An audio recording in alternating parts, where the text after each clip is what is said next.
أعوذ بالله من الشيطان الرجيم بسم الله الرحمن الرحيم والحمد لله رب العالمين والصلاة والسلام على أشرف الأنبياء والمرسلين نبينا محمد وعلى آله وصحبه أجمعين وأنا أشهد أن لا إله إلا الله وحده لا شريك له وأن محمدا عبده ورسوله اللهم لا سهل إلا ما جعلته سهلا وأنت تجعل الحزن إذا شئت سهلا سبحانك لا علم لنا إلا ما علمتنا إنك أنت العليم الحكيم. Assalamu alaikum wa rahmatullahi ta'ala wa barakatuh. La présente vidéo est une lecture d'un post de blog daté du 10 février et intitulé Le shir, un point de pivot.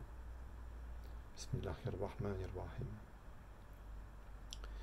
Le vrai lien avec le shir a un fondement spirituel bien plus profond que l'interaction matérielle des corps, qui n'est finalement qu'un aboutissement. Le lien spirituel avec le shir est antérieur à la rencontre matérielle, et pour cause. L'esprit personnel est créé de l'esprit du wali, qui lui-même est créé de l'esprit d'un prophète de tutelle, qui lui-même est créé de l'esprit de Sayyidina Muhammad sallallahu alayhi wa sallam. C'est la filiation spirituelle.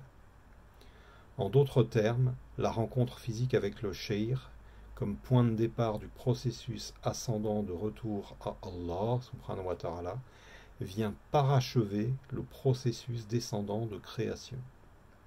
On part de l'esprit divin le plus pur pour aboutir au corps de chair, et on repart du corps de chair pour retourner à l'esprit divin Ruh.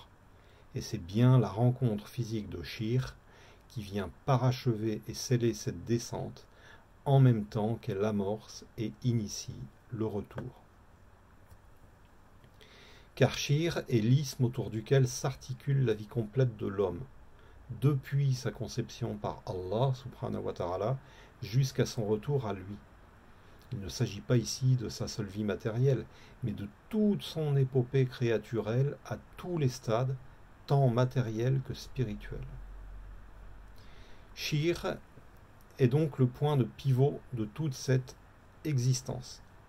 Par lui, on prend conscience d'où on vient, et c'est l'aboutissement de l'étape initiatique de la chute, et par shir, on y retourne, et c'est le début de l'étape initiatique de l'ascension.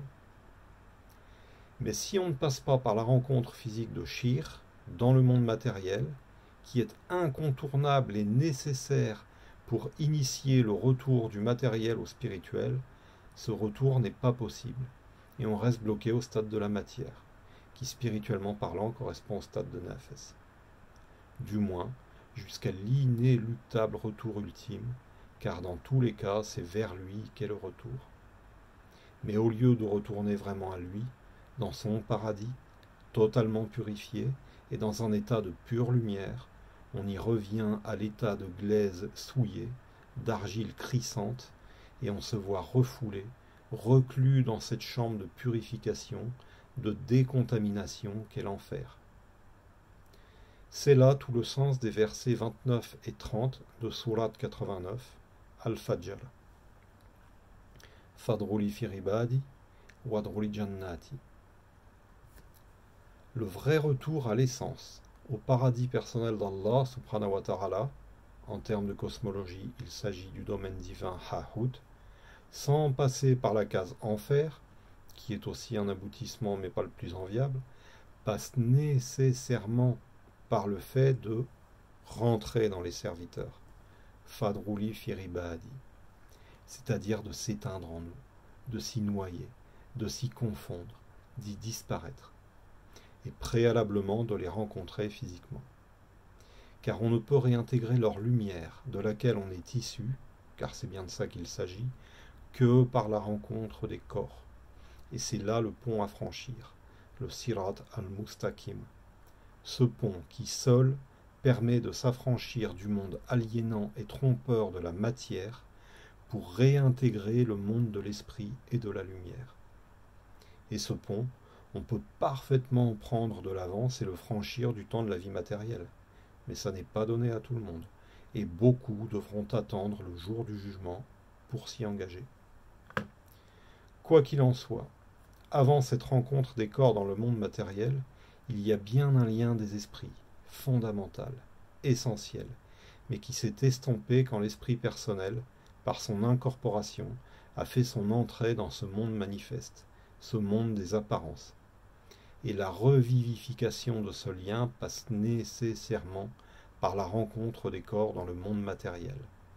Et la vie terrestre n'est jamais qu'une étape initiatique, une épreuve consistant à retrouver ce corps du Shir, par quoi l'esprit personnel va se raccrocher à l'esprit du Shir, qui n'est jamais que son esprit source. Et c'est en ça que la rencontre des corps n'est jamais qu'un aboutissement, l'aboutissement de cette période de vacances qu'est la vie terrestre, pendant laquelle les esprits étaient séparés. Car c'est la vie terrestre qui sépare les esprits, et par elle qu'ils doivent se retrouver, mais par les corps interposés. Et c'est là encore une étape initiatique qu'on ne peut pas éluder. Subhana rabbika rabbil izzati amma yasifun, wa salamun ala al-mursalin, walhamdulillahi rabbil alamin. Assalamu alaikum wa rahmatullahi ta'ala wa barakatuh.